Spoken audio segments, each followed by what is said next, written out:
श्रीरामपूर तालुका पोलिसांवर सौरशिदा सय्यद यांचा गंभीर आरोप, वाढीव कलमे लावण्याची मागणी। मालुंजा रोड, पढेगाव ता श्रीरामपूर येथील सौरशिदा शब्बीर सय्यद यांनी आपल्या दोन्ही मुलांवर झालेल्या जीवघेण्या हल्ल्याच्या प्रकरणात वाढीव कलमे लावण्याची मागणी करत अहमदनगर येथील अपर जिल्हा पोलीस अधीक्षक यांना निवेदन दिले आहे।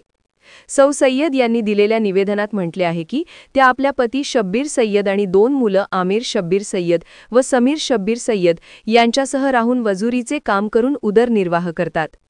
दिनांक 6 ऑक्टोबर 2025 रोजी आरोपी नामे 1 शिवांजे उर्फ शिवा उंडे, 2 विशाल दांड गाईचा डॉक्टर, 3 सुधीर कचरे, 4 पंकज गोसावी, 5 नचिकेत चौधरी आणि 6 आदित्य शिंदे या 6 जणांनी गैरकायद्याची मंडळी जमून गाडीला कट लागण्याच्या किरकोळ कारणावरून तिच्या दोन्ही मुलांवर जीवघेणा हल्ला केला।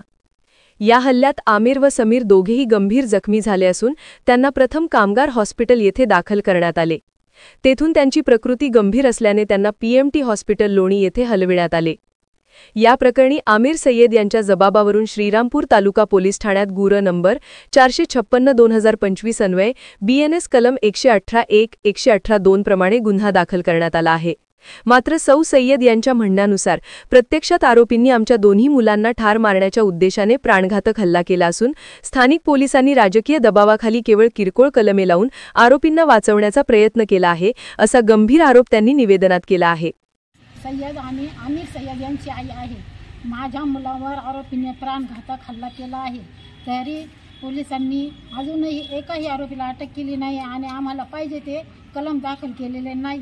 मला यासाठी न्याय पाहिजे आणि मला न्याय मिळाला नाही तर मी आमरण उपोषण करायला तयार आहे। कोणाला दिले तुम्ही हे निवेदन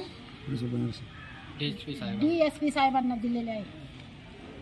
तसेच त्यांनी या प्रकरणाची सखोल चौकशी करून गुन्ह्यात वाढीव कलमे लावावीत अशी मागणी केली असून अन्यथा कुटुंबासह आमरण उपोषणाला बसण्याचा इशारा सौ सय्यद यांनी दिला आहे।